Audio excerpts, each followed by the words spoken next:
Okay, good morning.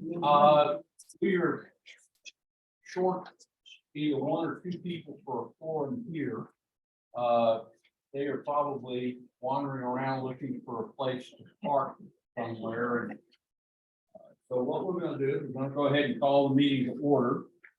And we're going to avoid any of the action items on your agenda until we get the presentation. So the first thing we'll do is ask Sarah to do a roll call. Or do I need to do the members participating remotely thing first? We need to do that. Need to do that? All right. I know you love that. If you will bear with me. Pursuant to the Code of Virginia Title 2.2 Administration of Government, Chapter 37, Virginia Freedom of Information Act 2.2-3708.2, meetings held through electronic communications means the following provisions shall apply to all public bodies.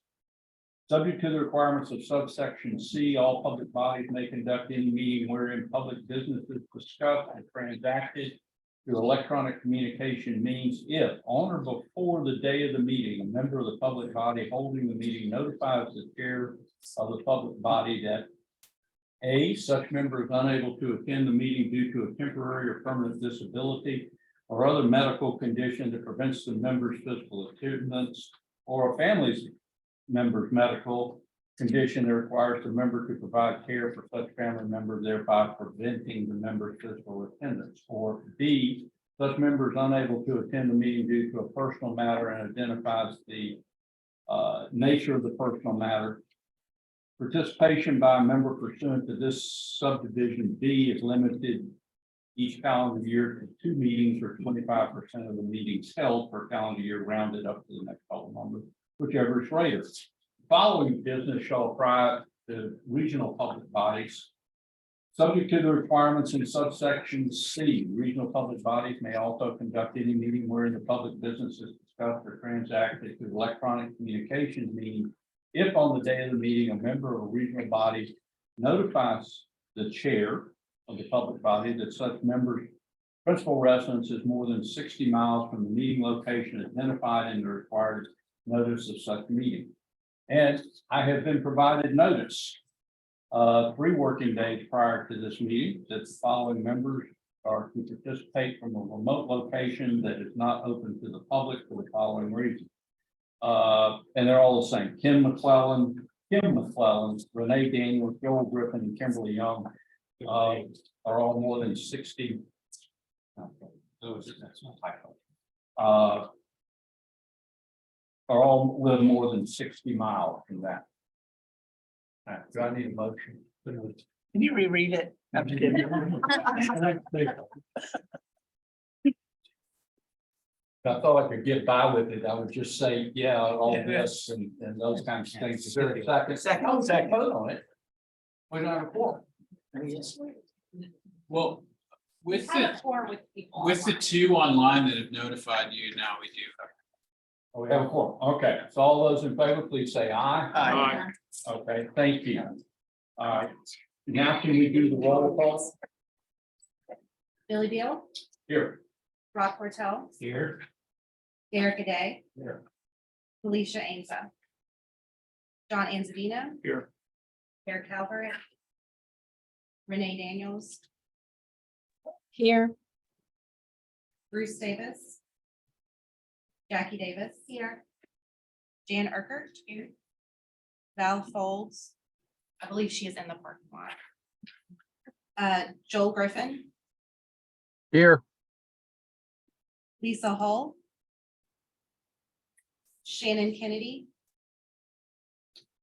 Kim McClellan, Here. Jeff Saversky. Here. Linda Worrell. Here. Kimberly Young. That is a quorum. All right, we also have another matter regarding removal of council members that are out of compliance. You want to give the detail? We have one who missed a year's worth of meetings, so. Yeah, so I'll just kind of generally, we have 3 people rolling off.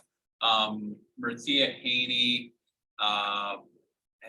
based on our bylaws, has missed a number of bylaws where it would come to a vote for her to be removed from the council, and based on our lack of communication back and forth, that's kind of where we're at with her. And then Steve Goodall has retired from West Rock, so is officially no longer on the council.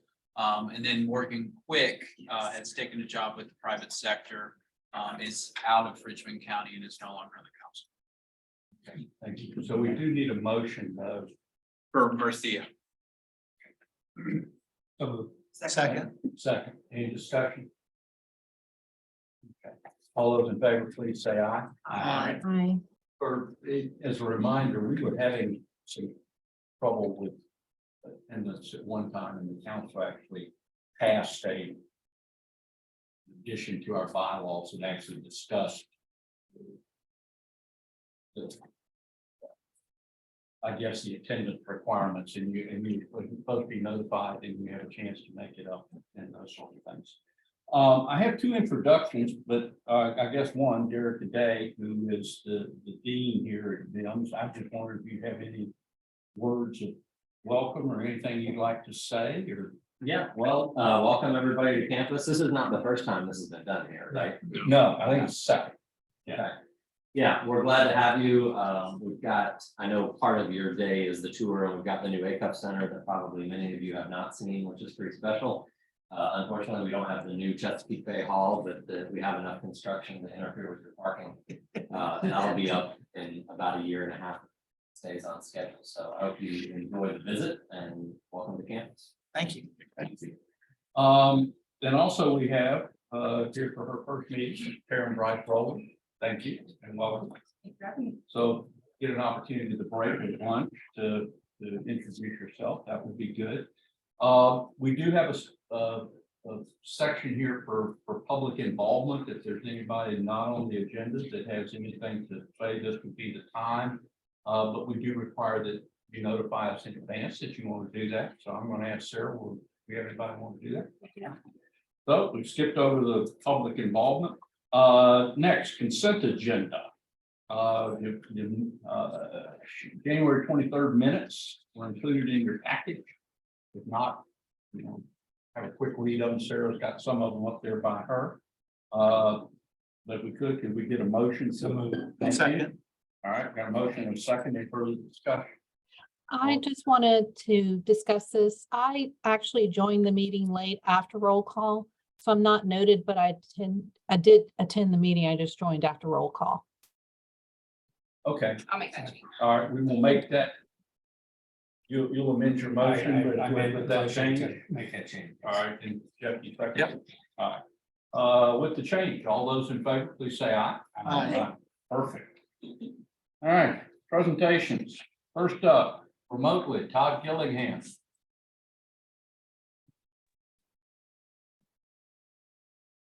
There we go. Thank you, Mr. Chair. I appreciate the time this morning to give an update to council on the entrepreneurial ecosystem. I'm big on the screen now. A few good updates and some, we're just kind of handcuffed by the process of the IRS. I'll start with good. So the council has had a handful of council meetings where we've taken care of some ordinary business from the organizational standpoint of, filing our SEC annual report. We do have conflict of interest policies that are signed and in place. We've had some fairly good discussions unofficially at council about, how we foresee the activities of council working independently and then in collaboration with some other projects that are going on. I believe one of those you guys might be discussing today with Stafford County's application. The unfortunate thing is the IRS is not what you would call the most efficient organization. I have a meeting tomorrow with our legal counsel, Greg Bergathon with Sands Anderson. we received a letter from the IRS recently that asks for a little bit of clarification. There's a declaration that has to accompany some responses to, it's called Revenue Procedure 2023-5, which does get updated annually. I think it's just a little bit of clarification on the description of the business, any sort of targeted recipients of any potential grants that the council or the organization could make. So I think a little bit of clarity will work really well for us in getting that done. There was an estimated timeline to receive our, and I'm sorry, again, this is to receive our 501c3 designation. Once we do receive that, we did have a target date of May 7th, might be a little bit later now. Hopefully we can get this expedited very quickly. I'll be happy to update Ian with an email after my meeting with legal counsel tomorrow. Once we get that C3 designation, we can finalize our application. The thing right now is, you know, we need to rely on that, having that C3 designation letter to sort of receive letters of commitment to the project and the program. We do have about $115,000 to $120,000 of the $150,000 match that we'll need. I'm confident that, you know, once we do get that designation, we're able to solicit that to potential grant funding sponsors that will be able to get that 150. So I know it's been a long process, and I do apologize, but I very much appreciate the council's patience. If this was something that we were able to control fully, we would have had this done a long time ago. But we're still very excited. I think our council members, a couple of them are on this Zoom right now, can testify that, you know, we're chugging along, but we are excited to get this done, excited to, you know, serve, you know, the entire Go Virginia Region 6. And any updates that we have, we'll send those to you immediately. Happy to answer any questions. Any questions of Todd? If I can just expand on that, so, you know, really, Todd mentioned the issues with the IRS. That's the only thing that's holding this back. The application, the bones of the application are there. The concept for how the REI for the regional initiative are already there. It's really quite simply that. I think they've done a really good job of getting buy-in from private and public sector folks on this. So just want to comment on that. And then we've had a few entrepreneurship projects come in recently. And for the most part, all of those projects, the one that we're reviewing today, have consulted with FRA and made sure that their efforts are fitting in with what the regional entrepreneurship entity will be focused on. So Could I ask either you, one of you, to do the elevator pitch on the program, just to remind us what it's supposed to be doing? Sure, I'd be happy to do that. So, you know, effectively, this is the Rivers Region Entrepreneurial Ecosystem Council. It's a little bit of a mouthful. So what this organization will do is pretty multifaceted in the same way that, you know, a regional economic development organization operates. I do want to emphasize, though, that this is private sector driven. Our match is private sector. There is some EDA money that is included in that, but council is private sector driven. So any sort of consultation with council will be led by the private sector. In a sort of a broad sense, this is a facilitating organization that will in twofold help high growth and Main Street businesses. As you guys may recall, we solicited and I believe we presented the entrepreneurial ecosystem report that was done by Chapman and Company about a year and a half ago. It's really taking advantage of what the region does well already, but there are several disconnects in terms of facilitating partnerships, and making sure that there are not any sort of overlapping efforts. This is a very collaborative thing that we are doing.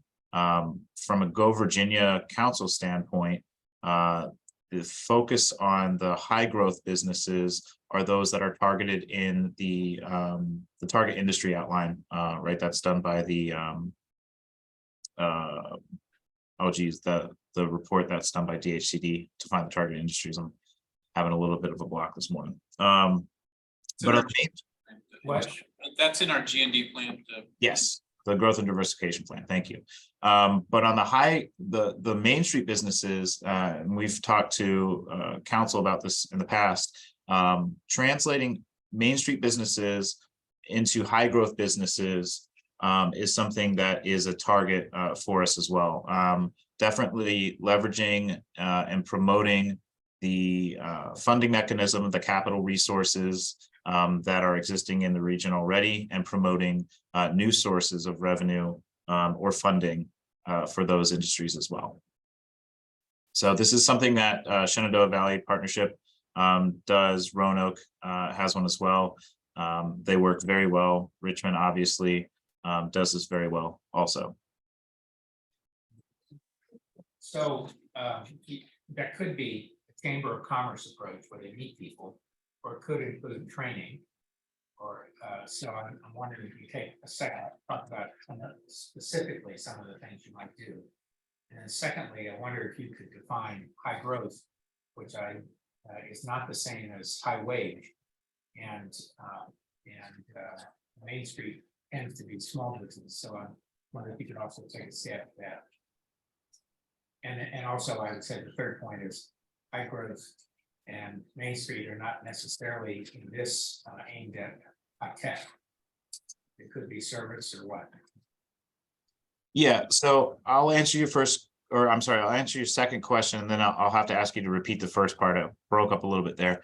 On the high growth businesses, those are typically outlined as, you know, there are a lot in the tech sector, but there are certainly high growth industries that are projected or forecasted as having a higher average annual growth that are target sectors for, you know, certainly this council, our localities, and complementary industries from the private sector side as well. So you could have anything that could, you know, relate to computer system design, software development, and those things that we initially think of as high growth industries that are in the tech sector. But certainly also, you know, leveraging, I think I talked to council about this too, leveraging sort of the efforts that our region has from utilizing the intellectual capital and capacity from, you know, some of our like NSWC Dahlgren, right? Our technology transfer initiative, finding private sector partners to help manufacture the intellectual property that's developed on base. Now from the Main Street side, sure. I guess I would probably look a little bit more and lean into the aquaculture industry is a good example. That is defined as a target industry for this region. But it's something that spans a little bit farther than, hey, I want to open a sandwich shop on Main Street, right? There are possibilities, say, from a small bakery that might want to scale up to sell their products on a more commercial level. So there are opportunities to take advantage of that, to leverage the resources that we do have existing in the region, to help those things facilitate along, but then also attract new resources, right? And connect the dots and facilitate those. So, and then I'm sorry, could you repeat your first question? First question was, the description of what you do is pretty broad. It could encompass everything from just purely the Chamber of Commerce type activities where you do meets and greets and meet people, all the way to training. So what are some of the specific activities you're doing? Remind us. So we haven't outlined actual specific programs on that level quite yet. So what our application is going to be is a hybrid between a planning and an implementation grant request. So we would be, yeah, Joel, feel free to hop in at any time. We could we'll hire an executive director to help formulate sort of the plans to connect those things, but it's not exactly like a chamber approach. We're not sort of lobbying in any sense of that way, but there is an executive director and an entrepreneurial ecosystem builder. We're builders, right? So ideally, you may have an executive director initially that works on high growth, and then there's a builder that focuses on Main Street. Down the road, you have the director that's doing the overall planning and engagement, and then potentially two builders, one that's focused more on the high growth, one that's focused on the Main Street. But it's more of a one-on-one approach. Yes, there will be networking events and things like that help connect those things. From a workforce development and training standpoint, I imagine, yes, so there could be, programmatic opportunities that, might engage those that are looking to start a business or grow their business or scale their business, and putting them in touch and getting them the resources that they need to help be successful. Okay, so, Joel, you have something? Thank you, Mr. Chairman. I would just add that my impression of this ecosystem is that it's a facilitator and a dot connector. The FRA as the body in and of itself is a resource for international and businesses outside of the Commonwealth to connect and to obtain information. Same as the Chamber of Commerce. They are the regional business liaison. They advocate for legislation and policies that benefit our existing small businesses and even our large businesses, but primarily focused on existing businesses, not generating new businesses. And so this is a facilitator so that any organization, entity, business development professional, salesperson, new business owner, someone looking to expand, this would be sort of one-stop shopping to say, who do I need to call if I wanted to open up X? Who do I need to connect with? So this ecosystem is again, and the board that would represent it is involved purely from we want to make sure that the people who want to do business within the district, within the region, have access to the right individuals, whether that's a legislative action, a local official, a chamber, another business who would be, a partner entity, organizations looking for funding would know which banks are in the region. So this is for someone who has done probably a little bit of preliminary research of wanting to either expand their business or bring their business to the area. And this group, this body, would facilitate all of those discussions and introductions. And so it's slightly different in that FRA, chamber, those bodies actually fund programs, they fund initiatives, they create outreach programs.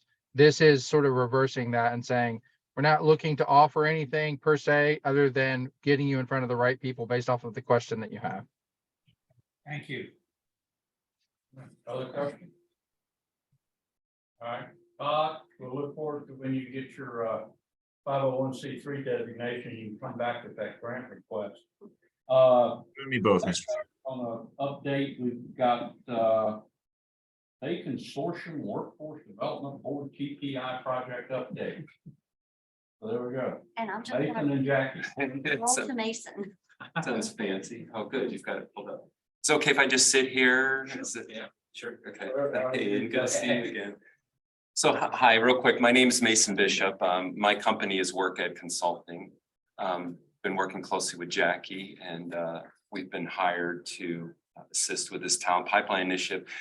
First, let me say, it is truly an honor that we were selected. I know this is a really important project. This is a large investment and we take this very seriously in the work that's needed to be done. Let me give you a quick introduction of myself, if I may. I've been involved in workforce development and post-secondary education for about 30 years now. In the 1990s, I worked in Utah, where Governor Mike Leavitt at the time We did huge workforce reform, which frankly is probably the model to this day. It's amazing since we're coming out of COVID, how much I'm getting asked about, what did you do in Utah in the 1990s? Because we reformed state government to integrate all our workforce programs into a single state agency in Utah, including our welfare reform efforts as well. It's the most integrated model in the country. Then had the opportunity to come back to Washington, D.C. and served as Deputy Assistant Secretary in the Bush administration at the Employment Training Administration. So all of what was the Workforce Investment Act, now the Workforce Innovation Opportunity Act, and all of those programs, I oversaw those at the federal level. Served 3 years as a vice president at Salt Lake Community College back out in Utah from 2008 to 10. I've been consulting full-time on my own since 2012 and have really in the last couple of years worked to not just be a solo consultant, but I'm actually building a practice now more because there's so much work. And so I've been engaged in really pulling some talent together and staff and others. And I think we've really brought some great talent to this project. So the next slide is our team. I'll be serving as the project director. And let me say that I'm in Northern Virginia. And so I will actually be on point. Not only as project director, will be conducting a lot of the in-person interviews, focus groups, anything that's required in this region with regard to data collection that is qualitative in nature, that requires in-person. That will be me primarily doing that. Elizabeth Higgins is somebody who works for me. She's going to be the project manager. She's going to make sure that our trains are running on time and that we're staying on task. And then we have 3 other individuals, Michelle Deasy, who will be helping me with qualitative research, and then Nikki and Casey will be really focusing on quantitative research. And so we'll talk a little bit more about what that all means. So our approach really is that, sorry, next slide. I don't remember. So there really are 2 major deliverables to this project that we're working on. One is an asset map, and I want to say that a lot of times people think of asset map as, catalog, collection of data and resources, but I also had proposed, and we will be doing a visual asset map too. Because especially in a region like this, I dare say what we'll find, I'm assuming, is that there will be clusters of resources that we'll see physically in communities. And then there will be portions of this region where you'll see 1 or 2 dots. In Fredericksburg, there'll be a whole bunch of dots, right? And so what it helps, I think, is visually us to see is where are our different resources clustered, whether that's workforce, educational, employer and industry clusters, that sort of thing. And I find a lot of times that visual representation really drives a lot of conversation often in direction. There'll be a lot of online research as well as surveys, interviews. We're currently developing an initial list and looking at launching some initial roundtables. The second part of this is what was called a situational analysis. And I break this down into 3 separate parts. One is really looking at occupational demand. What is happening on the business side? Where are the projected demand occupations, wages, all of that kind of information? We'll absolutely seek to align that with initiatives like we just heard from with high growth industries and really looking at occupational demand with regard to a lot of the strategies and other things you've undertaken. Secondly, which I also think is really critical, because nowadays, if you build it, they don't necessarily come, as we know. We're seeing a lot with education training programs in particular, a lot of jobs, a lot of opportunities to get trained, free training or free education, frankly. And we have a lot of individuals who aren't coming. And in particular, I'll tell you, I've been doing quite a bit of national research on the issue around young working age men. If you're tracking that at all, we really have a crisis in many of our communities right now with young working age men. They're not going to education, they're not working. So what are they doing and what's going on? So we will be absolutely looking at a labor supply analysis. And then finally, where are your gaps here regionally? So we've got our occupational demand picture, we've got our labor supply picture, we're doing all of our asset mapping around educational and other kinds of resources. Where are the gaps? And where then I think to inform you is to truly have talent pipelines, what do we do to address those gaps strategically? So again, both those components come together to provide the complete talent picture for your region. That's what we're going to work So next, quick timeline. We're right now just started this month and we are doing initial planning, including looking at roundtables, starting to get some of the work organized. We've had a kickoff meeting with Jackie and her team. And we're starting that initial work. Then working to May and July, that's when we'll start really pulling a lot of data in May and July, doing both qualitative and quantitative analysis. That will include things, you know what Lightcast is, that's EMSI and Burning Glass have come together to form one company. It's private sector labor market information. Also public labor market information, reports, data sets, all the kinds of things that you all have done and others have done here in Virginia. And then we'll start that analysis process. And then July and September, we'll be really looking at some of the gap analysis, but I will in particular be using this time to do a lot more survey interviews, roundtables, and we'll be developing the initial asset maps from that information during that time frame. Then in September 2023, we'll start really looking at some of the skills and training necessary to fill current and future jobs. So we'll be doing the occupational demand supply analysis, but then really looking at what are the education training assets that can help fill that gap, start looking at some of that gap analysis. Next slide, please. Then we're really, even though I think my timeline on my contract goes through January, we're really looking to try to finish up by December. So that gives us January 2024 to do any massaging of the data or answer questions, do presentations. But getting to that point in September to November, that's why we'll be doing the final asset mapping on both the physical maps using GIS technology as well as a catalog of assets. In October, November, we'll really be looking at pulling together the strategies based upon the situational analysis. And one of the things I always like to do, and again, I'll do it to the extent that you want us to do it or not do it, which is not only do I like to do what is the data, but I think really what I always try to take these projects to that next level is really work with you on strategies and recommendations going forward. Because a report like this is only so good as it informs you as to what you should be doing and where your resources should be focused on going forward. So as part of the report, really work with you to look at what kind of recommendations, what kind of strategies should you employ going forward. And obviously, by December, as I mentioned, we'll finalize the report. During this time, obviously, there'll be drafts and other kinds of things that whatever processes the board wants in place, and Ian in terms of reviews, edits, feedback, we absolutely have incorporated those kinds of timeframes into that. And as mentioned, try to have it wrapped up before the holiday break, with January giving us a little bit of flexibility to do presentations or other kinds of final work. So that is the presentation real quick. I try to keep it short and simple and give you kind of a nice overview of where we're headed with this. Again, I just want to commend you for your resource allocation to this, because I think we're seeing right now economically in our country right now, really, it's very, very important to really take a look at this data and really know what it is that's going on again. And it's really challenge because it's a set of quantitative data, but there's qualitative data. And what we're going to try to do is bring all of that together to provide documentation and a clear picture for you so that you feel as a board, you know what direction to go and where you want to invest your resources.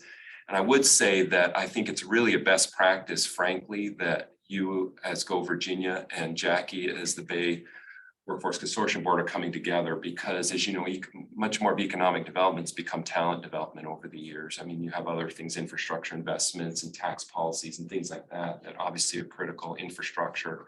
But really talent has become the #1 economic driver, I think, in the United States. And so the fact that the Go Virginia system and the workforce system are coming together on this is a best practice that I want to help promote, frankly, through good work and through the kinds of reports that then we can reflect to other regions in Virginia that this is a best practice that's occurred here that I think others could look to emulate. Okay, but It makes enough from an output perspective, given the disparate nature of Region 6, we'll be able to glean from the visual. Might there be different paths forward for locales within Region 6. Absolutely. I think, and that's what I think that gets to the asset map comments I was making. I think that's really critical because again, as we know, just I'll speak generally here in Virginia and the United States, there's very disparate things happening in urban cores versus rural areas. And, you know, frankly, I think some of the social angst we're seeing is due to some of those disparities. And so, yes, absolutely. In this area, I think recommendations and what you see in Fredericksburg, for instance, may be very different than other parts of this region. Absolutely. So we will be looking at that very closely. And I think that's really my hope through the asset map process in particular, is to really demonstrate maybe what different strategy might be. I'll give you one example. I do a lot of work in West Virginia as well as Virginia.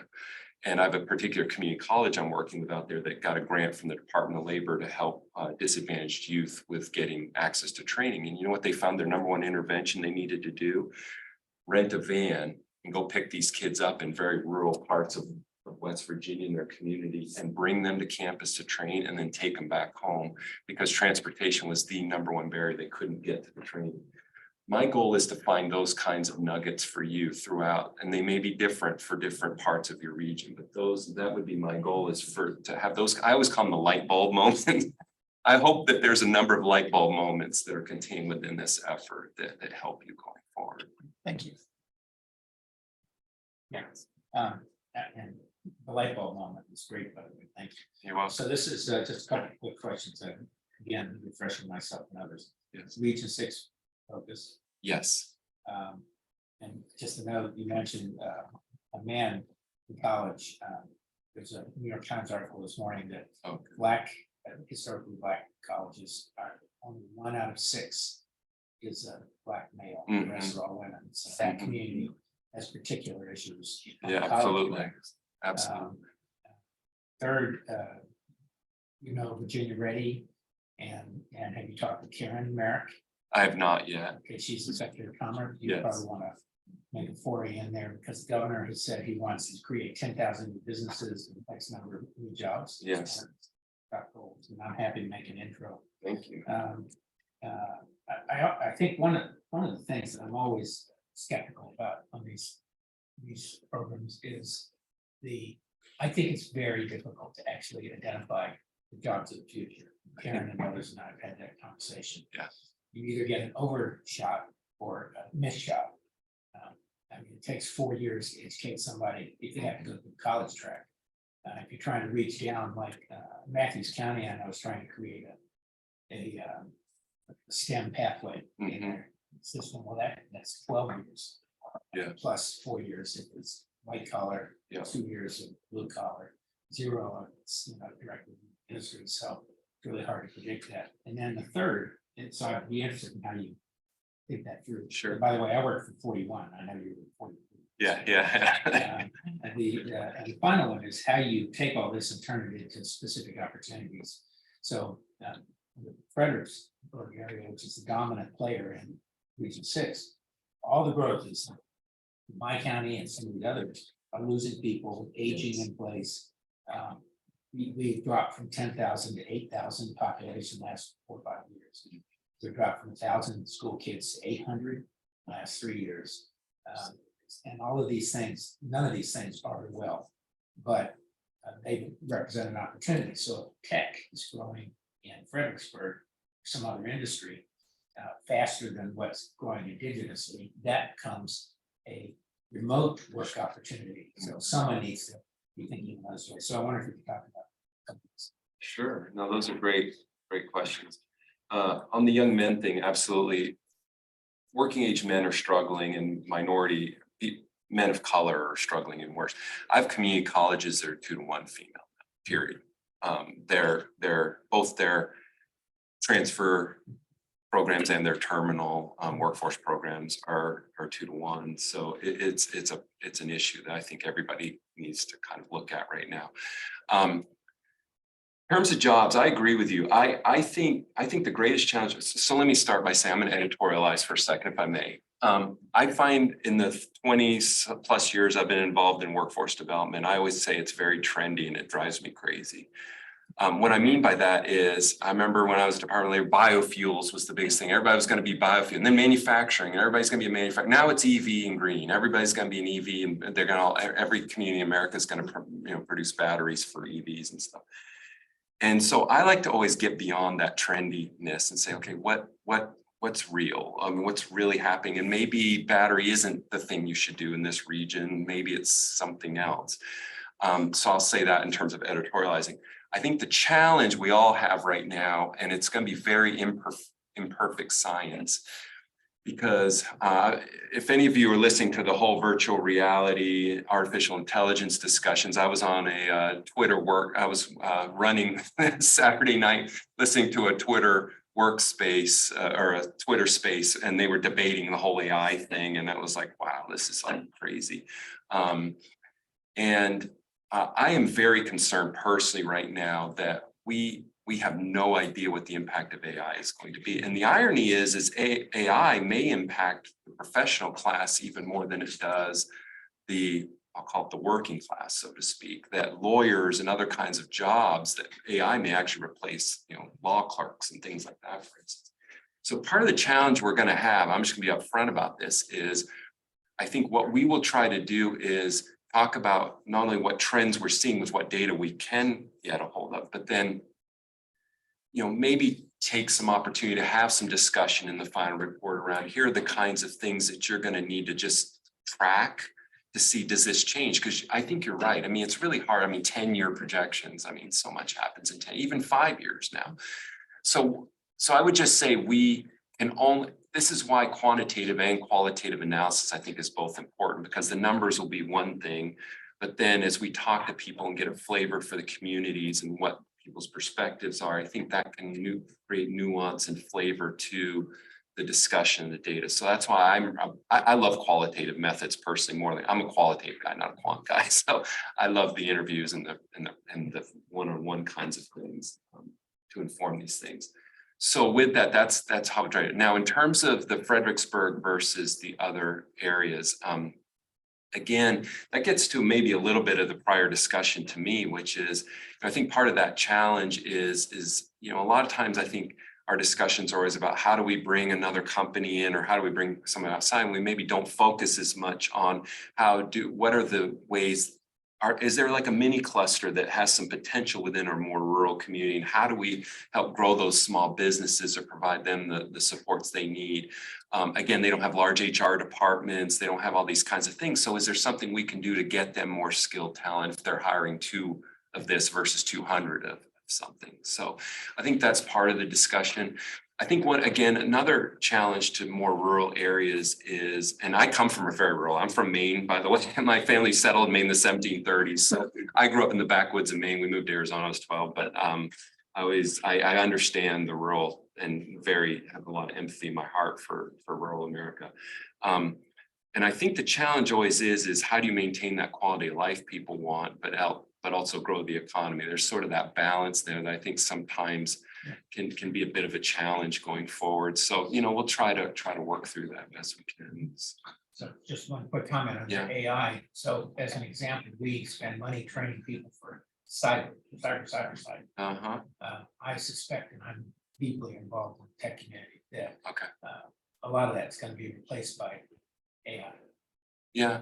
So we're training people for jobs that exist today, but I think the new engines will be AI centered.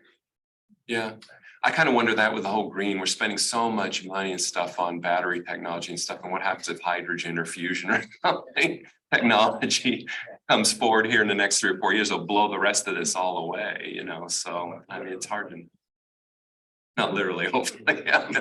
Yeah. Any other questions?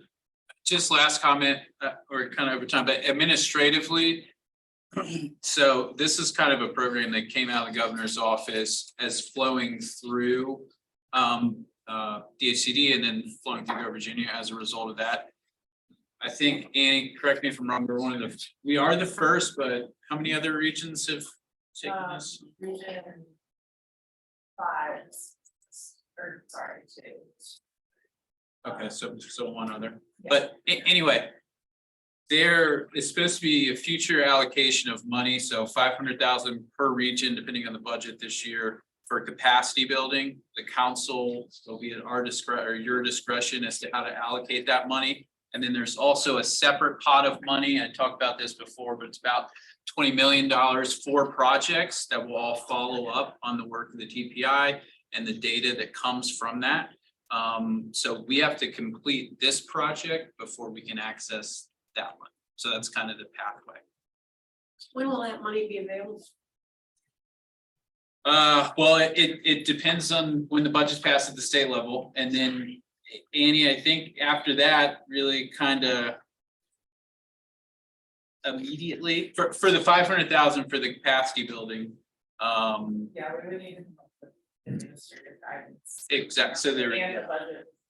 So this is all still hypothetical, unfortunately, but yeah, you guys are in a good position doing it. Like I said, right over this year, right? So we're really talking January, February 24. No, so we're looking, the budget hasn't been approved, so you're probably looking at summer of this year to really have it clear. No, there still are.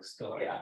So, but I guess my question was, so our January finishing up this portion of it would put us in a good position with funding that's available during that time. I mean, Yeah, exactly. we use for them to get around to funding anything. Exactly, so we would have the big pot of money, the like $20 million that I think is gonna be held like our statewide competitive funds are held.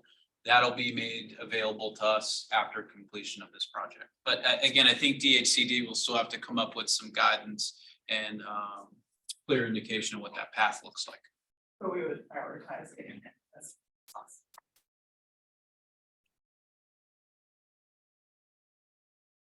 Wonderful. So now we're gonna hear from Troy Hartley.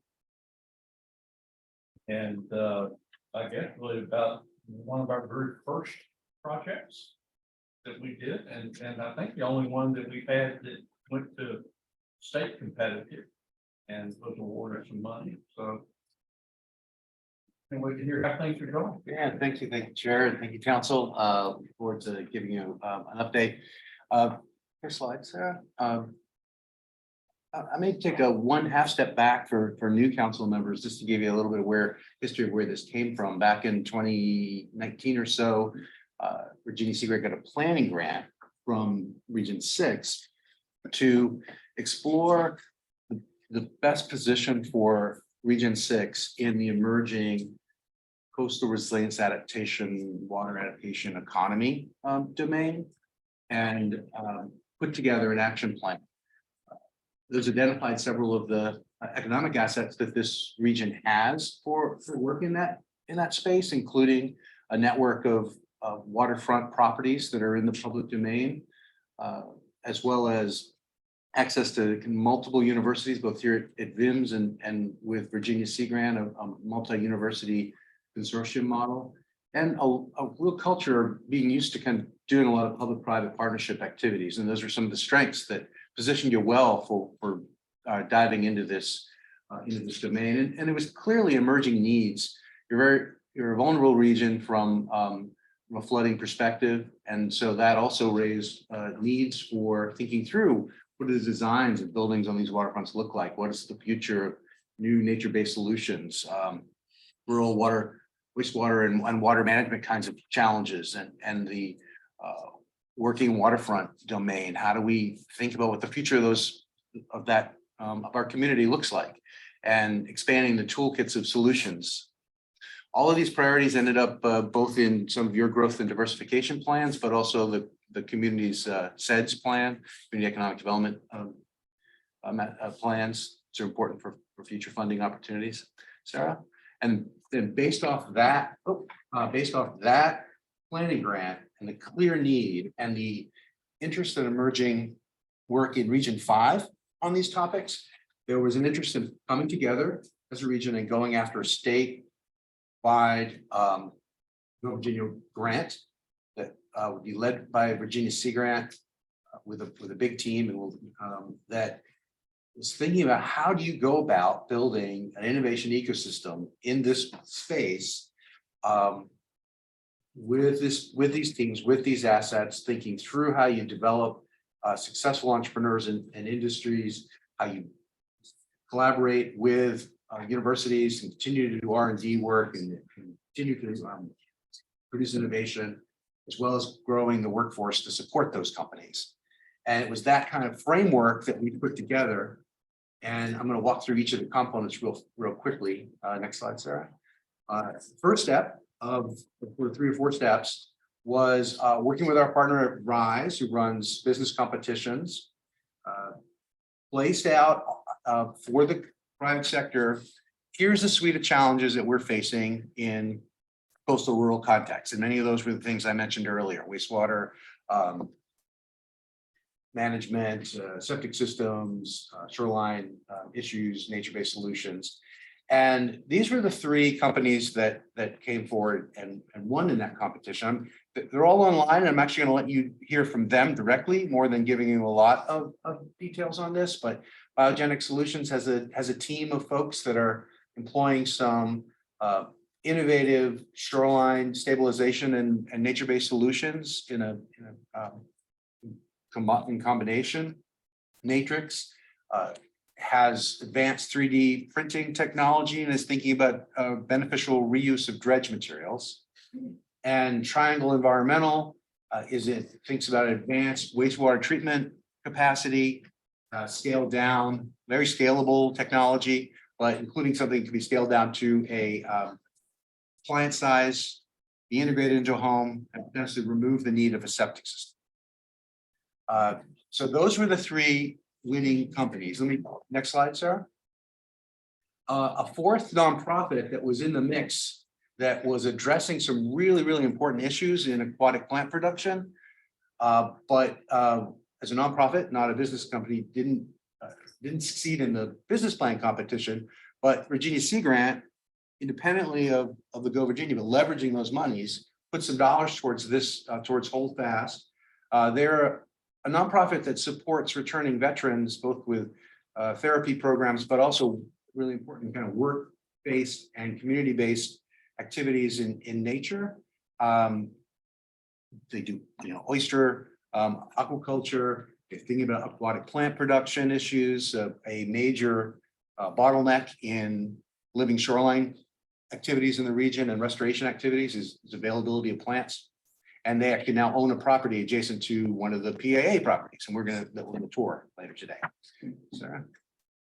And so then Virginia Sea Grant ran a competition among the universities in the state to see who's interested in partnering with these firms doing this kind of work and be validating the innovation that they're putting into the field and understand what its impact on the environment and on resilience. And so we're teaming up, Old Dominion University and George Mason, working with the Biogenics team. There's a potential for some assistance with Natrix with Virginia Tech, although they're quite far along, and you'll hear from them. They've got some amazing stuff going on.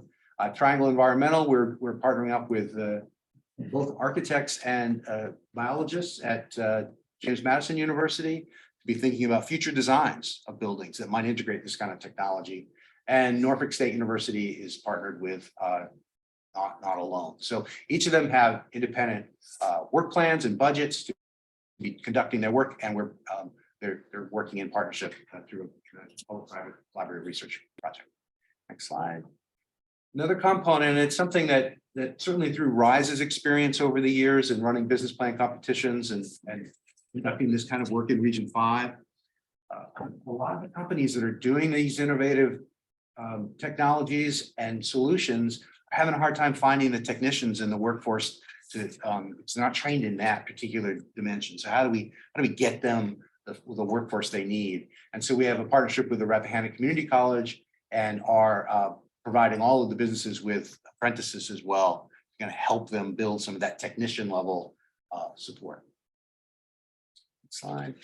And the third component of this dimension of the project is leveraging that asset of a network of over 50 waterfront properties that have been donated. They're in the public domain. They are experiencing many of the challenges of flooding that this region is going to feel on a larger scale, but the whole nation is going to feel on a larger scale. So solutions that are produced here and could be tested in the field, validated in the field, have applications more broadly.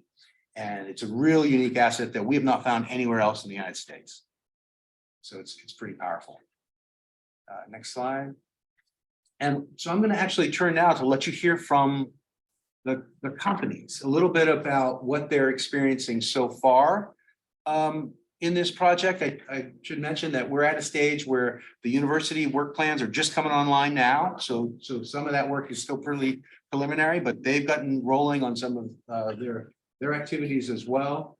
And so I'll let them introduce themselves and talk for, say, guys, go about 3 minutes or so and share some of your thoughts. And we're going to go in this order on screen. So Leonard, I'll ask you to go first, then Russ, and then Tate. Sure. Well, thank you so much, Troy. Excited to share our story, a little bit of our story here a little bit. And I'm also a big fan of the other two solutions that you brought to the table. I think you're building a real ecosystem here. But in brief, we have been able to develop some uses for the beneficial use of dredge sediments. We started the project, this technology in the Port of Baltimore. So this uses this is a shoreline armoring product that's made with sandy dredge sediments from the Port of Baltimore. But with the Middle Peninsula in Go Virginia, kind of frame the problem. What about rural dredge sediments, right? That tend to have a lot more clays than silts. So this is an example of mud from the York River, right? And this is, the kind of mud that you get in a typical rural dredging project. And the rural dredging is a challenge because the budgets for the dredging, for the access that keeps the coastal economy alive for recreation and commercial uses, it requires dredging, right? And what do you have to do? You have to dispose of those sediments. And at the moment, that's a high cost for the region, that have constrained budgets already. And so as part of this Go Virginia project that we were awarded through the RISE competition, we were able to take this mud and make it into a cementitious replacement, right? So this is an actual concrete product that we've made with these dredge materials. Overall, we think this is something, after extensive testing, we can scale this process up to do an offtake of dredge sediments in rural areas. We've got a site targeted at West Point Airport. And at full production capacity for kind of the first phase, we think that we can generate 55 jobs and produce $135 million a year of economic impact. So over $1 billion a year of impact, in terms of the first plant. And keep in mind that in the infrastructure space, the construction economy, there's over $1 trillion of GDP in the US that's tied to the availability of these materials. And the only supplier in Virginia of cement is Roanoke Cement. Everything else comes in through the Port of Norfolk from offshore, overseas suppliers.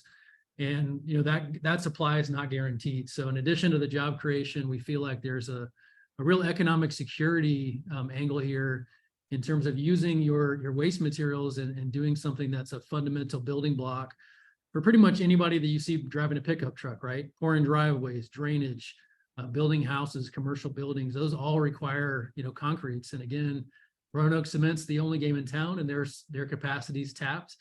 And so where do we go from here? We feel like there's a great opportunity to use those dredge sediments, upcycle those in a beneficial product, generate, a lot of value for the economy while saving money for those rural regions that don't have the budgets for disposal costs, and making those into shoreline armoring products, but then beyond that into standard building products like block or retaining wall type products. So we're really excited. We've really appreciated the support from Virginia Tech, Go Virginia, the entire some of the business side of things from RISE. So we're excited about the path forward, and I'll turn it over here to our buddy Russ Burke.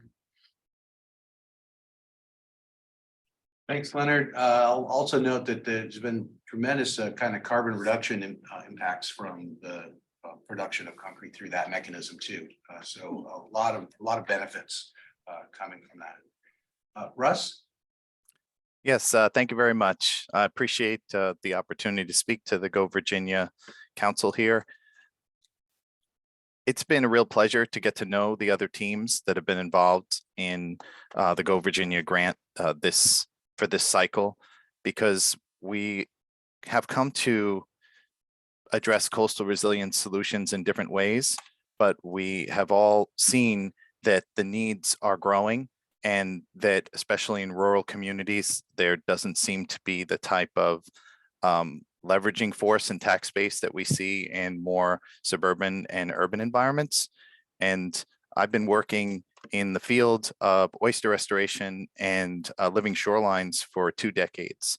And one of the challenges that we have found, besides the fact that the water is rising, is that there are regulatory pathways that we have to work through that aren't always as easy to to be successful in, as far as being able to get projects through quickly. And what Leonard had just spoken about with respect to dredge material, beneficial reuse of it, we have a few different products that we're working with. Tenkati is a company that makes something called geotubes, and they have a material, varying materials, some that are impervious to drainage and for sediment to escape, and others that have varying degrees of porosity, so that we can at least see them as dewatering bags. But the purpose of our proposed project is to address the shallowing of Whitaker Creek, which is the creek you'll see later today adjacent to the Captain Sinclair property. And the part of that shallowing has occurred as a result of shoreline erosion. And it's very apparent where it's occurring. We're working in an area right at the headwaters of that creek that has 3 separate shorelines that seem to be eroding at different rates and have either marsh grasses or shrubs and trees growing right up to the edge. And what we've taken into consideration here is that dredging is an expensive task, and it's something that tends to be needed every 10, 20 years, depending upon how much erosion you're experiencing. And shoreline erosion is pretty extensive all throughout the Middle Peninsula. So if we could put together a dredge removal process and program that then redirects those sediments into containment within geotextile materials, we would have something that would be attractive to homeowners, whether or not they're looking to operate a boat, but especially if they are, where they are restricted as to the high tide cycle to be able to get in and out with said boat, or they're just looking to protect their property as they see it eroding more and more with each passing year, and certainly with each passing major storm. So that is where my team and I have come together within the Middle Peninsula Planning District Commission's Fight the Flood program. We've really enjoyed being able to partner with other companies that have specific expertise. And that is the team that we brought together for this competition. And we have been working with Old Dominion University and George Mason to do some independent verification of the work that we're about to install this year, and also to allow them to conduct experiments and make observations with their technical expertise and instrumentation. And there's more than I can say about the subsequent opportunities that have arisen as a result of spending time with Natrix and Triangle Environmental and some other Fight the Flood companies. And you all talk about this coastal resilience ecosystem and industry cluster. It's real. We're really working together. We're really growing. And I appreciate the opportunity to have a venue to address our challenges as small businesses and the larger challenges as a whole that homeowners and municipalities are experiencing. Thank you. Thanks, Russ. I got a couple quick slides after this too that'll flag some of these. I think that we're seeing growing momentum around a cluster and what that means, and we'll talk a little bit about that as well. So Tate, and I know Aaron's on too.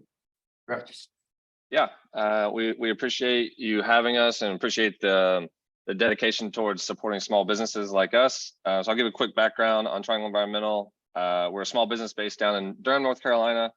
Our background is in developing water and wastewater treatment technologies, really for developing countries. So we supported like 15 or so projects from the Bill and Melinda Gates Foundation.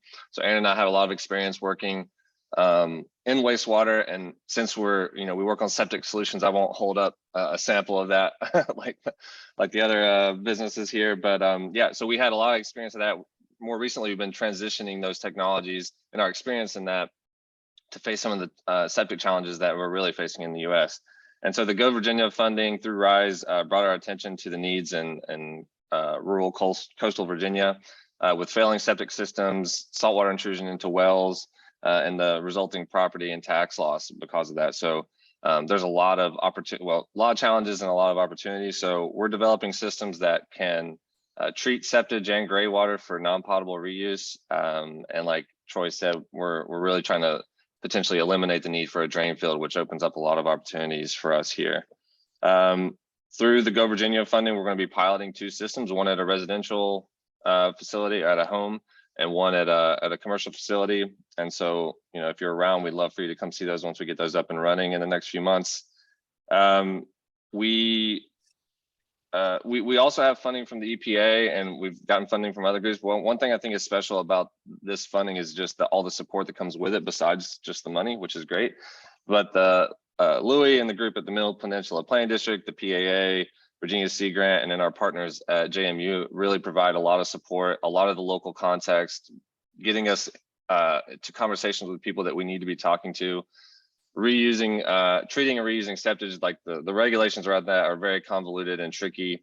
And so just being able to have that local context and the support has really accelerated our efforts there. And I think we'll accelerate them into the future. So, so far, just through the funding, so far, we've been able to retain 3 of our jobs here in North Carolina. We're adding a new one in Virginia in May. It's led to a joint development agreement with us and a national commercial partner that sells septic systems, including they already have distributors and stuff in Eastern Virginia. And so we feel through working with them, we'll be able to scale quickly. And they're contributing time and resources, I think on the order of 5 to 10K so far, but that's just in the first few months. This funding is also allowing us to do through our EPA SBIR funds. We're also going to get another $100,000 match from the EPA because of this funding. So it's directly leading to other resources for us.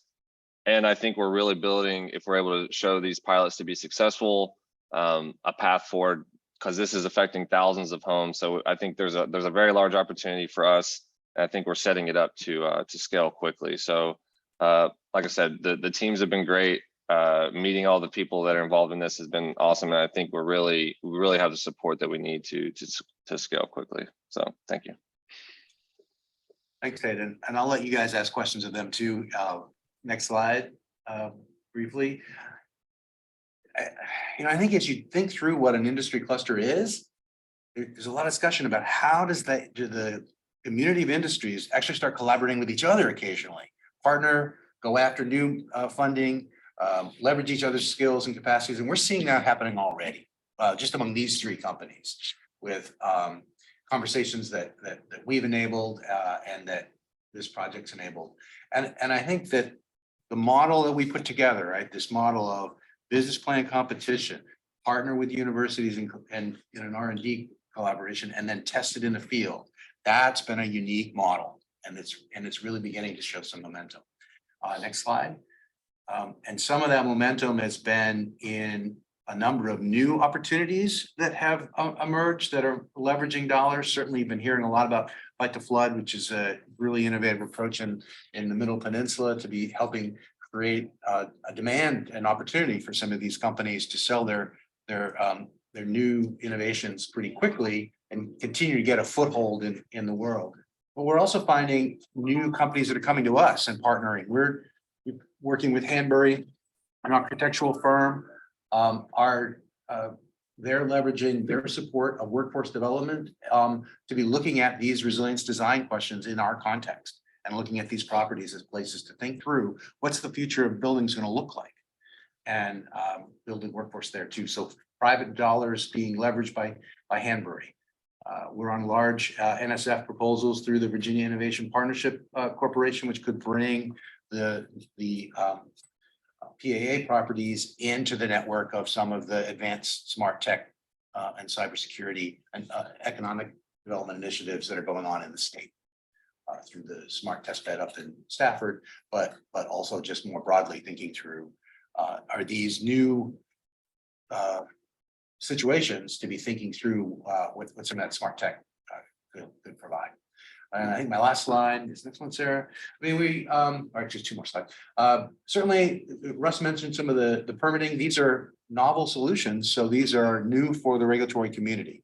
And we're working kind of one-on-one with them, the regulatory community, to think through how do you permit these? How do you ensure that this is what we're monitoring for? We know these things we're gonna be watching carefully. So if they're succeeding, and thinking future, if we need experimental permitting abilities and authorities to be able to really institutionalize this partnership project. A lot of attention, growing, a lot of interest, certainly up in Congress. Rob Whitman can't wait to come down here and cut a ribbon. So, and Senator Kane's showing interest as well. Next slide. And I'll just mention quickly, there is another component to this project, which is ODU's activities around a business consortium, which is out of Region 5, kind of thinking through how to broaden the business community engagement on these topics. They've assembled a number of working groups with 65 members and representing 53 different organizations. They've done some small business resilience training, and they are developing a web portal that will be launched in the spring. So that was our quick update of where we've gotten and where your funding has led us. And I think we've been really excited about the momentum that's being built here, and some of the benefits that we hadn't necessarily even anticipated when we put the project together. But I welcome questions, including of our businesses, if you're interested. Anybody else? Question. Do you guys have any kind of partnerships with the RAFT initiative? Was it with UVA, RAFT, working with all the different? Yeah, the Resilience Adaptation Yeah. Feasibility Tool has been a project that, so William and Mary, UVA, and Old Dominion University are the kind of members of teams going into local communities and doing some prioritization and understanding of resilience status in those communities. Virginia Sea Grant, as a funder, has been funding a lot of staff that work on some of those projects. Certainly the types of priorities that are emerging from those sorts of lists are pointing to a lot of these types of priorities and needs. They also have very project specific demands, Just curious. So Troy, thank you. By the way, Troy's office is upstairs. And the good thing about this presentation is it converges 3 of my personal interests. VIMS, which is a leader in living shoreline. And in fact, they did a living shoreline plan for my property in Williams Island, which is very successful. Troy, of course, leads a really successful sea grant program. Leonard, you may not recall, but I think I met you on a briefing for Blue Angels, which is an angel group started by Sea Ahead, which is based up in Boston, and they receive funding. So every conversation I have, every briefing like this one with the Blue Angels, I say, have you talked to VIMS? So I am so glad to see you guys affiliated, and then of course VIPSI. I'm on the VIPSI board, and I'm delighted to see you guys working on that, and actually work with ODU on it too. So this is a great convergence of really interest in this field, and it engages entrepreneurship, technology, great organizations, and I'm just glad to see it. So congratulations to both of you. And you too, Leonard. I want to talk to you. Yeah, I'd be glad to follow up offline, absolutely. But yeah, just to echo your point, I think that Virginia's got some great institutions. There's, we operate in many different states, and I think from a living shoreline and resilience standpoint, Virginia is a leader. I'm not just saying that because I'm on the call. I really do believe that to be the case. And I think the ability to help to bring some of these tech, like we wouldn't have been able to jump into this dredge sediment thing, right? I mean, we just wouldn't have been able to do it. We wouldn't have the budget. And so, you know, it's that amount of seed funding, that's a new technology that can be, you know, useful to a lot of different trades and municipalities and different groups, companies like Russ's, right? That could use some of this material in the future. So we're excited about the progress here.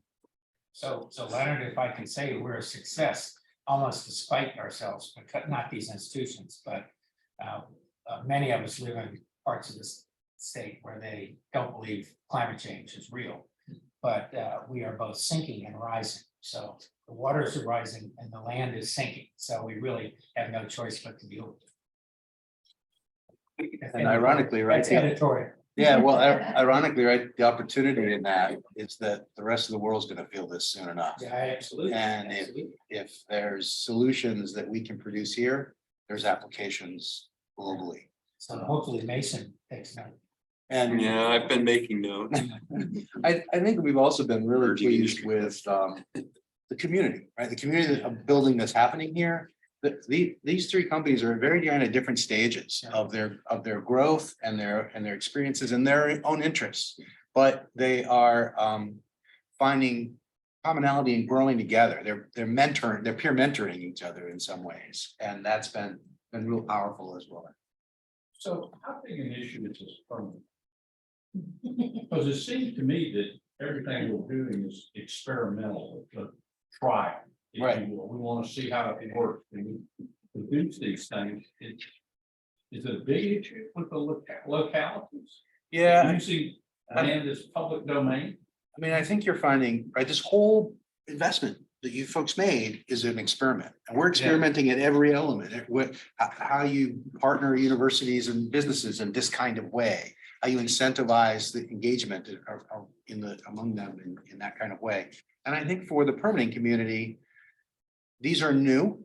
I think we have some kind of growing awareness that we're doing kind of one-to-one to build awareness among the permitting folks about what we're trying to do and how it's safeguarded and how we're monitoring.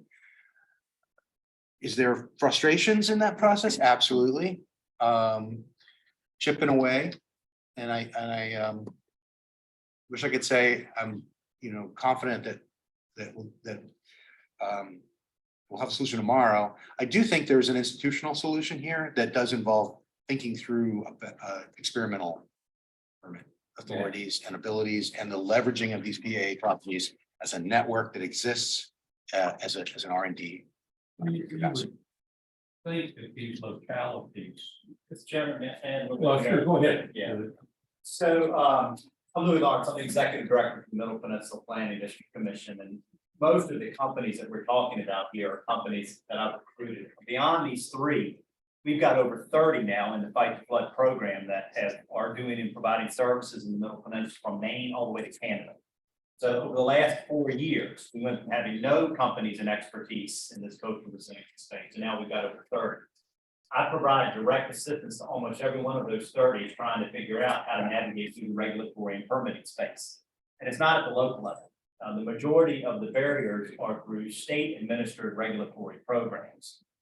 And so it takes almost the regulatory ombudsman to have people walk all of these companies from, I need to get this thing or this widget on this public property or private property. Many of these companies have products that are in the marketplace now that we are already deploying outside of the Go Virginia project. So while they're perfecting a technology or an approach related to the Go Virginia water management economy work, I'm also concurrently funding them to actually deploy technologies that are comparable on private properties that are already permissible. And each of those encounter a whole host of significantly complex regulatory processes. In the riparian area in Virginia is the most highly regulated space in the Commonwealth. There are over 25 concurrent federal and state regulatory programs and local operating and pulling apart and putting together. So it's an extremely time-consuming process to have to walk these individual companies through it. And it's equally complicated on the state regulatory side, because I've got to be the coach on the regulatory side to get them up to speed to say, this isn't going to harm.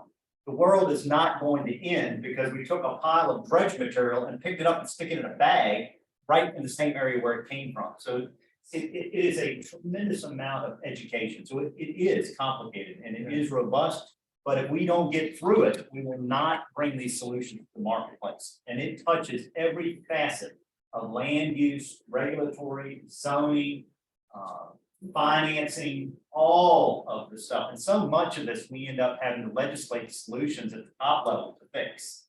Probably Delegate Hodges and on our team, each session for the last 3 or 4 sessions have had to change state law 3 or 4 times to be able to adjust to the lane that these companies need. So there's a big backstory that you all are just not aware of, and you all will become more aware of as the dimmer switch comes on in this water management space. I mean, I am hopeful that with each one of those examples, you know, there's a little bit more knowledge and a little more number of examples to show and point to. I think having universities at the table too, to be monitoring how these things are going is helping in that explanation. But yeah, it has delayed us and I'm sure it is probably a little bit of why we're here today versus say last year saying this. Is there a regional regulatory stuff? So the governor been talking about one-stop shop. I was just wondering if there is, sounds like you are at least part of a big chunk of the region. A regional regulatory help center.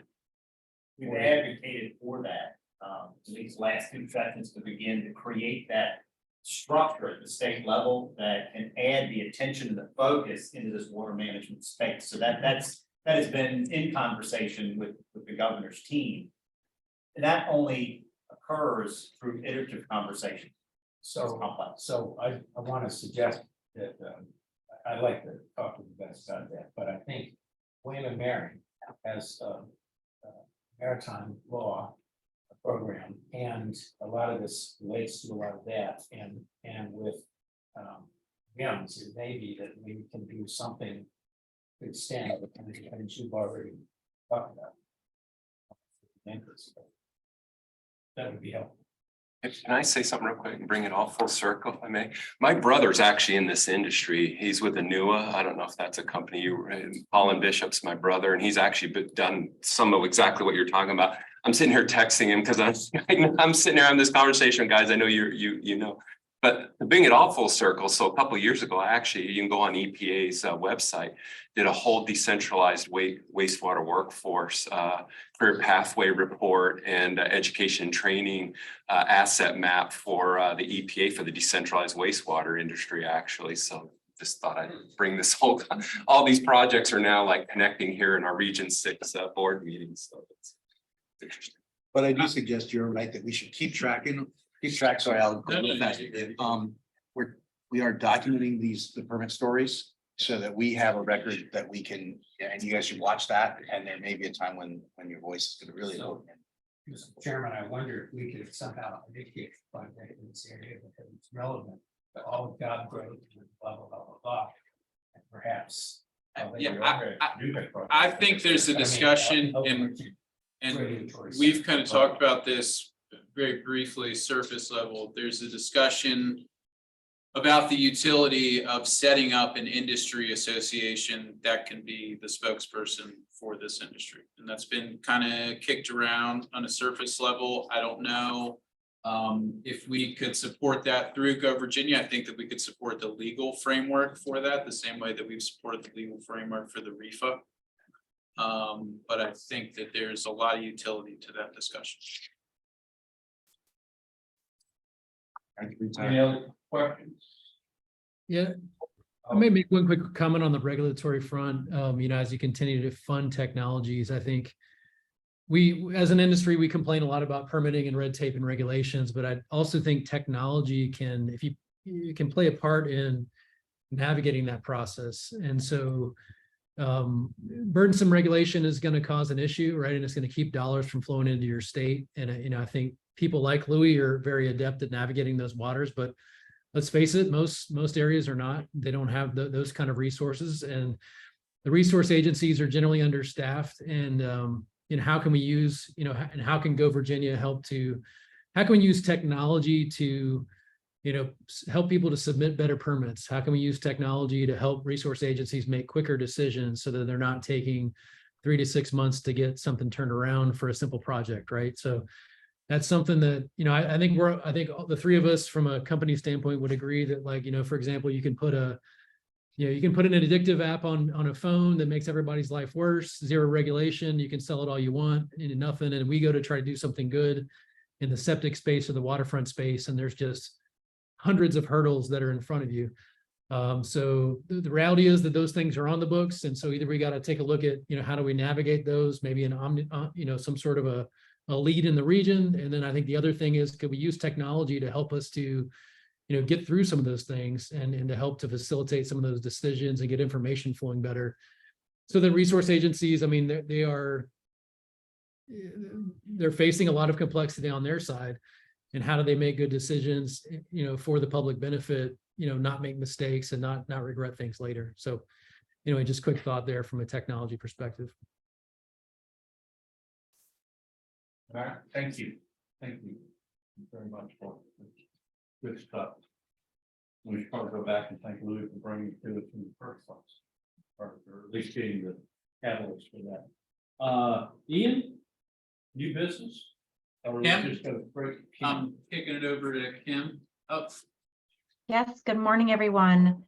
So first of all, I'd like to say thank you to the nominating committee, Linda Worrell and John Anzavino, for having our longest meeting we've ever had today. It was very exciting. We talked about lots of great stuff, so I'll get right to it. We have coming to you as a slate, a few new members, a reappointment, and some executive committee members. We are happy to reappoint Jackie Davis. Her term ended in March of 2023. We'd like to keep her on. We're appointing to the executive committee Joel Griffin, Jackie Davis, and Jeff Sapersky. And then we are welcoming, with your approval, hopefully, 2 new members, Taryn Bryce Rowland with Rogue Oysters from the Northern Neck, and then Lindsay Watson from Rappahannock Electric Cooperative, from the PD16 area, Fredericksburg area. That is coming to you as a recommendation and a motion from the nominating committee. So we are looking for a vote on approving those members. All right. Second. Thank you, Kim, and thank you those who were on the nominating committee. Comes as a report from the nominating committee, so we don't need a motion, but we do need a second. You got a second? Thank you. Any discussion? Okay, all those in favor, please say aye. Aye. Any opposed? I didn't think there would be, so that's wonderful. Thank you. And then, Mr. Chairman, before we move on, I just want to say thank you to Lisa Hull and Morgan Quick. Morgan actually took another job, which is why he's not with us, but Lisa and Morgan and I also served on the executive committee, and we are rolling off to make room for other folks. We are very happy to have served for the last couple of years. So thank you, Lisa. And we also just wanted to make a plug to everybody who's a council member on the call. We are coming up in the next probably 18 months. We're having some folks who will be rolling off because they're term limited. So we are going to need to have some new folks, new faces as part of the council. So we would like to task everyone who is a council member with thinking of one person, an industry that you work with in your geographic area that you can potentially recommend for us to touch base with in the future to have that ready list of individuals who would be interested in serving on the council. We have an eye to diversity, geographic, racial, gender, small business sizes, all of that, so that we can really round out the council, especially with this next wave of folks who are term limited rolling off. So could I ask you if you all could provide us a list of the sectors currently represented once everybody rolls off? Yes, absolutely. Ian said he's going to follow up with everyone so that we remember. We'd love to have those names submitted for the July council meeting. So more to come from Ian. Okay, and specific industry areas and demographic, et cetera, that it would be helpful to know. Yeah, great suggestion. Thank you. yeah, we keep that matrix internally, but we'll share with us. Well, you can write that in a way that it's publicly. I would though, before we move forward, I think Lindsay's online. Lindsay and Taryn, if you guys just want to kind of give a brief intro, Lindsay, we'll start with you. Sure. Good morning, everyone. My name is Lindsay Watson. I am the Director of Government Affairs at Rappahannock Electric Cooperative. My colleague Felicia Ainsa, who is our Director of Economic Development, used to have this spot on the commission, and she is running all over everywhere. So she's asked me to take her place and step in. I've been at Rappahannock for about 2 years now, and before that, I worked in Virginia state government for about 15 years. I worked in a couple of governor's administrations and for the Speaker of the House. And throughout those positions, I did some economic development work, particularly at the Department of Agriculture. So I'm really happy to be a part of the group and looking forward to serving with you all. Thank you. Karen? Hi, I'm Taryn Bryce Rowland. I am the co-founder and owner of Rogue Oysters, which is a small aquaculture oyster farm in Lancaster, Virginia, but I'm also the vice chair of Lancaster's Economic Development Authority. This is the truck. As well as I have a background working with trade associations. I have a master's in public administration, so I love to do this because I love seeing government help improve things. So background that trade association, as well as just being, I'm very excited to start our initiative with coastal resilience, whatnot, because I have a strong passion for sustainability. And a number of boards, other groups are involved in environmental projects and sustainability. So you talk too fast for an old guy who's here. I'm so sorry. What organization?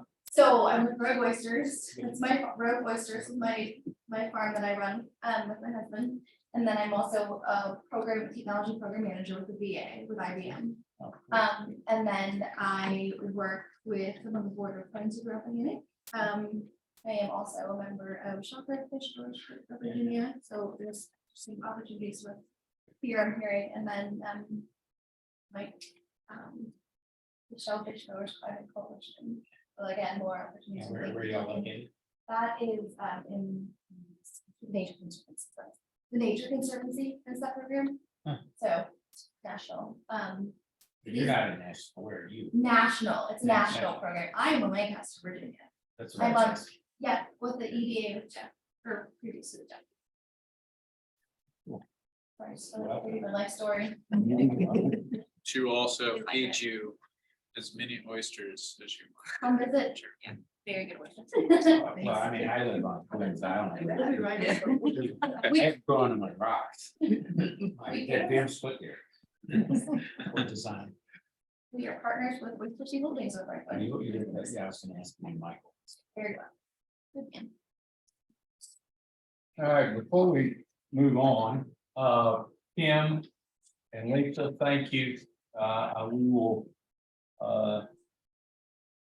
miss you on the executive committee. You've both of you always provided great insight and input, and but I'm glad you'll still be around and helping us with the council. And it's, it's good to rotate these things around and get new perspective. So this will be good. But thank you for your service. We have an application discussion and determination. Dale Herndon probably on the line, and Ian, I'm gonna kick it over to you to give any background that we need to have. Sure, yeah. Well, so Dale Hendon with Stafford County, and John Holden previously with Stafford County, the previous economic development director there. We'll kind of talk a little more about this project, but basically, we funded a few years back, kind of 3 projects that kind of tie into this. The main one that ties into it is the test bed ECB project that was funded, I think, in 2018. But that kind of set up the framework for the test bed in Stafford. It's been wildly successful in terms of being a living laboratory for simulation of technology that could be commercialized into entrepreneurial opportunities. So we see an opportunity based on the foundation that's created there to extend that work to the more rural parts of the region. This project will primarily be a feasibility project to assess what the issues are in the rural parts of the region, the technology solutions that are tied to those, and then identify technology commercialization that could allow entrepreneurs to expand or allow for new business creation. So that's kind of that's the framework for this, and Dale and or John, I'll let you guys take it from there. John, feel free to certainly jump in, but we are excited to present this to you and really what we see as a project to take the Virginia Smart Community Testbed, which is a statewide program located in Stafford County, to support smart community infrastructure development and infrastructure meaning technology or other tools and capabilities to help cities and communities be smarter and operate smarter. I was, and before I'll kind of tee it up for John to jump in to introduce the program a little bit deeper, I was really interested in the conversation earlier from one of the businesses associated with Sea Grant. He talked about the permitting process and how using technology to leverage what we do as counties and cities or communities in permitting to speed that up using artificial intelligence technology, machine learning, vision learning, or any of these other litany of words that are out there in the technology space. The testbed can bring that information to these localities. And really at the fundamental level, that's what this is about. And I lean on John, who candidly is the brains behind the operation here, even though he's moved on to greener pastures for us to kind of talk a little bit more about the technicals, the application. Thanks, Dale. Really what we're trying to do with the testbed is expand the opportunity it has shown to solve local solutions, much like the Sea Grant initiative did in the coastal resiliency subject area, but also spur entrepreneur development activities and, quite frankly, attract new businesses. The current project that is wrapping up and through the testbed funded by Go Virginia has resulted in 2 international companies starting their operations in the US, in Virginia, in Stafford because of the testbed. So very briefly, we want to go to 3 locations further east in the region, if you will. Colonial Beach, probably Gloucester, may work with Troy and Sabine and do some meetings there. What we've learned is local officials, I know this is cliche, they don't know what they don't know, right? So we want to engage local officials from public works, utilities, sheriffs, fire, administration, and probe with them what issues or things are most difficult in their community, whether it be permitting, whether it be a certain utility situation. That's the discovery sessions. And we'll have 3 of those, again, across the region, maybe at RCC, maybe at where you're all sitting. So we'll really rely on local colleagues to draw those people out and get them to those meetings. Then we'll go back, and from what we heard, we will work with the testbed community, if you will, including VIPC and Riot, who are very connected in the field of smart technology. We'll then identify possible solutions or companies that may provide those solutions, and then bring those back to those communities in a series of 3 more meetings to explore those opportunities with them. That may lead to what we call pilot projects that are operated, quote, through the testbed, but in the local community. And part of that will be securing funding and various other things, but that will tee us up for possibly some other solutions in those localities, or some entrepreneurs. Perhaps the gentlemen that were on the call today have a similar type of IoT technology or sensor technology that might solve a solution.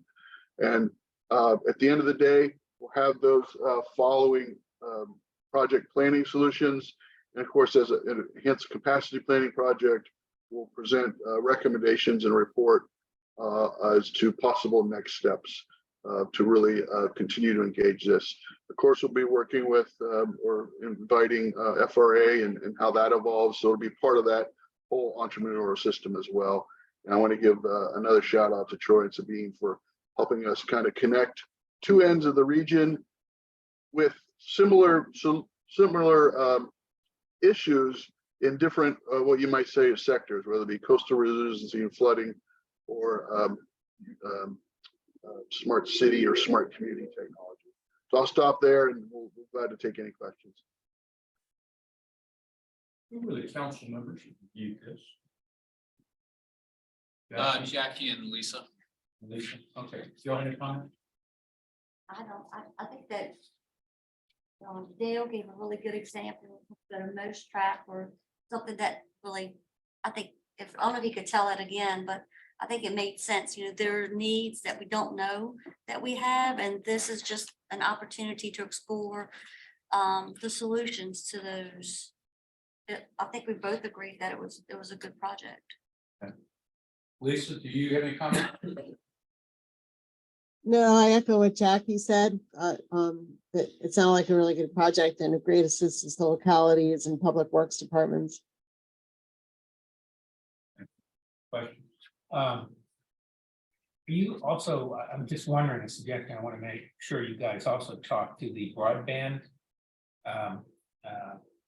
operations in various counties. So we have a broadband committee that is looking at everything from its basic broadband, and we've got a lot of money and all that, but we're also looking at fire and emergency and how we can deal with that, and telemedicine and, you know, education and all these other things, all part of the digital approach.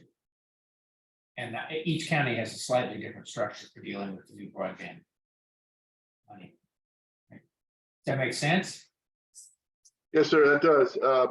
We, of course, worked with a lot of the 5G of Verizon as a partner in the test bed. So we'll certainly reach out and engage those people. And I want to point out something you said that is absolutely key. It's different in each jurisdiction. So that's why we really need to engage with the jurisdiction. But yes, we'll include the broadband people. It's a key part of these technologies. Great, thank you. And even to add off that, if I may, currently in the test bed, we have upwards of 5 connectivity demonstrations to include painted fiber, a mesh network through smart lighting, and some other things. And this is already existing, and certainly depending on how the discovery sessions go, there could be more. And again, as John said, including 5G millimeter wave node just outside the test bed. So I think what we would do is do that discovery and then bring some possible solutions with the companies to the localities, and almost to a certain degree, because the test bed is either testing it, or these could very likely feed into pilot projects to test these technologies. We could take some of the risk burden off of the procurement cycles or some of those things at the localities, where you're not in a situation where you've put $4 million into some solution that could have been tested through the Virginia Smart Community Test Bed for a much smaller cost, and understand what the solution is going to look like in your community a little bit better ahead of time. So you mentioned painted fibers at Traxel? Yes. Oh, good. Dale, is that the company that's in the cyber range at Cyberbytes, or a different company? So far as I know, I'm not, they obviously could be, but I'm not familiar of any relationship with Cyberbytes and Traxel currently. But you know, again, we have the painted fiber solution already there. We're currently having a conversation about fiber sensing with some of their fiber technology already going on. So we're even taking that to a second iteration at this juncture. Could you guys real quick, I know we're kind of coming up on time, but could you real quick just give an example? I know you have a few of kind of soup to nuts companies, kind of good anecdotes that illustrate the utility of the test bed, and then having Riot as a partner, and having UMA within the test bed kind of connect those dots. John, you want to jump at it, or you want me to? I know we've got about 12, so. Okay, I think I've got the signal there. Okay, so I think one example of a company that chose to locate in the region here would be CocoFlow. What CocoFlow offers is smart cities or smart community front desk solutions. We met them at a Smart Communities Conference in 2001 in the fall. They were interested in what we were doing in the test bed, so we connected with them. They are currently just finishing up a citizen-facing alert system for the flood sensors that we've tested in the Virginia Smart Community Test Bed. So as we think about coastal resiliency, and Uma Marcus, who's the test bed technology specialist, help them through the technical aspects of connecting those dots to the Commonwealth Data Trust, where the flood sensor data is going. And then they're able to provide citizen-facing alerts to the communities for people, let's say, in a flooding situation. Also, CocoFlow offers a lot of other smart community solutions. And they looked at the Virginia Smart Community Testbed as a great way to launch those solutions. And so therefore they chose to locate here in the region and do their business here, kind of creating the nexus of that smart communities microeconomy, if you will, here. So that's CocoFlow. Another simple example to go off of what we had mentioned earlier is a smart mousetrap, right? And it's really a better mousetrap. So it's kind of a fun example. A very large German company that is involved in pesticides and other things like that. They have created an IoT-enabled mouse sensor, mousetrap. So therefore, if you're in a scenario, let's say a school or something like that, and you're handling a lot of the food pathways, or if you're a ag production facility and you've got a lot of food there and you want to take care of rodents, this actually tells when a mouse trap or a rat trap is tripped, gives you intelligence to focus your pesticides or whatever you're doing, or to check that mousetrap via a text message whenever it goes off. So you're not going to all 40 mousetraps in a particular warehouse where they're storing grain or something like that. So again, smart communities enabling much better use of technology and infrastructure. Let me just add that the role of Riot has been multifaceted, including CocoFlow went through their accelerator program, which of course was part of the project. They introduced us to the mousetrap company and others. It's because of the community they've built in IoT sensor technologies that they bring possible entrepreneurs that want to do their business in Virginia. And in some cases we've seen they need to establish a new office or a new facility. So that's kind of the Riot entrepreneur side. Okay. It would be appropriate here to have a motion to approve. Some of Thank you. Is there a second? Second. All right. Any further discussion? Mr. Chairman, quick question. As a member of the Stafford Economic Development Authority and having been involved in the smart test bed, I'm just going to recuse from the vote, just to make it clear. Yeah. Joel, we'll record you as abstaining.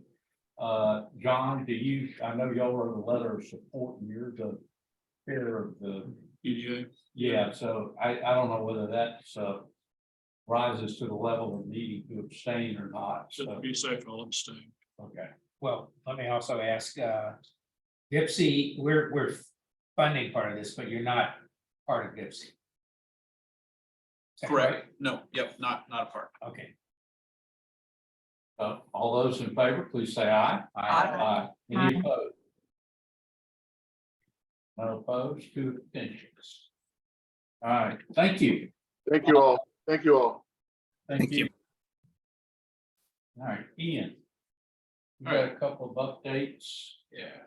So, got a few And minutes. I've got one budget question on the financials you have in the back here. If you Okay, will leave time for that. okay. I'll try not to leave time for that. Well, good. Then I think I'll ask first. It looks to me as if things get kind of tangled up in Richmond and we start to find ourselves moving into FY 24, we still have sufficient funds on hand to continue paying staff and those sort of things for a period of time, correct? We do, yeah, we have enough carryover money for capacity. And we'll also have, depending on whether or not this application is approved, we'll have anywhere from 560,000 to 460,000 for projects. Okay. All right, thank you.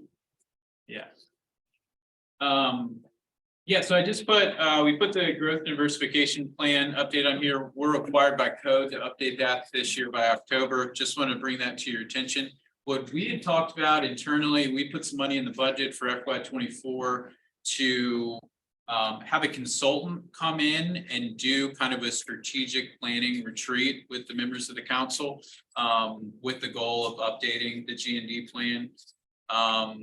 We generally have talked about and folks in the community as well, but we generally have kind of talked about how we get folks involved more, how we get more regional council members involved. That was a lot of our discussion at the nominating committee. I think there's a really good opportunity to do that with the G&D plan update. So we're kind of trying to assess who the potential consultants could be to facilitate something like that. We're working through that process now, but I think we'd be looking at late summer to try to do something. We would prefer to do it in person. We know that schedules are difficult, but I think more importantly than that, we would like to have all the council members participate in it. So if we have to do something hybrid, worst case scenario, we have to do something virtual. We're trying to entertain all those models. So there's that. We had our 2 projects approved that were deferred in December that we reapproved at the regional council in January. They were approved in March. So that was the Chamber's Workforce Now project and Stafford Public Schools cyber project with GCubed. I won't go through the current projects that we have. All those projects are in really good shape. We've had a few extensions. So Coastal Resiliency, just because it's such a huge project, you mix COVID in there, we have an extension there. That'll end next January. Our Germana project, that's cyber.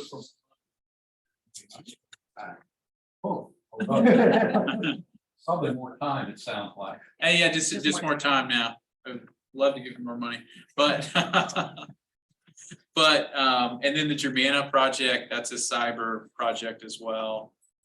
STEM related is closing out this summer.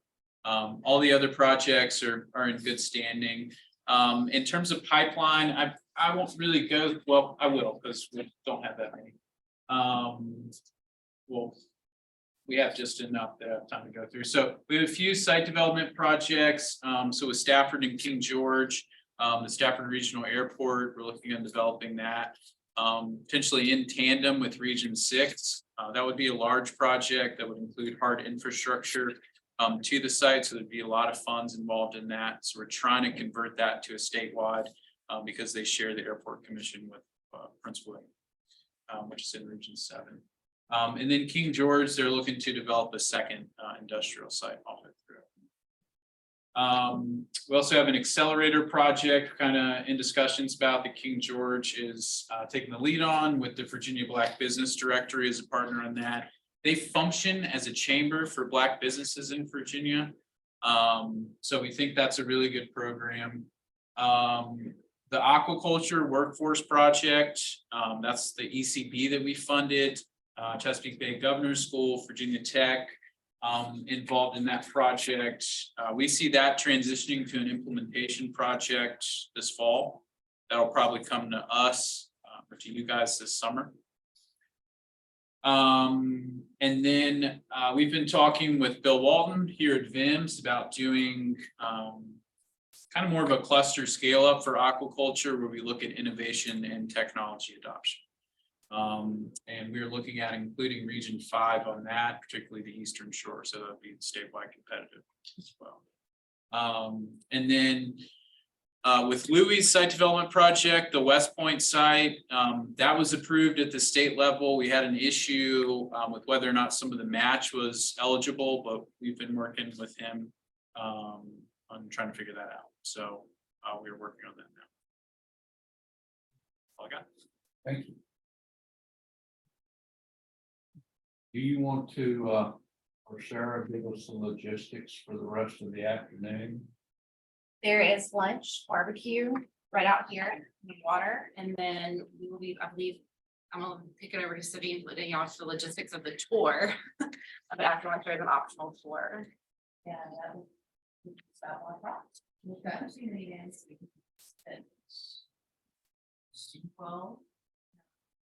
Well, but if we need an extra car, we'll be down. It's just the new facility down. No, actually, one of the public access authority sites that the implementations have. So it's project, so some fire. This you just feel what that looks like, and we'll try to provide a lot of background and details on some of the. You can't do instructed. No, I didn't.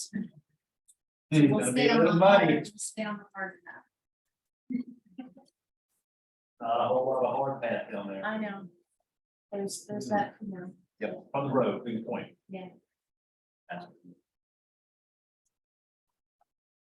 There is some staging going on already for some of the work that we can watch and pick up momentum over the summer.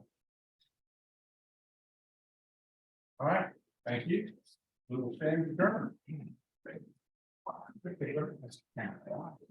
Thank you.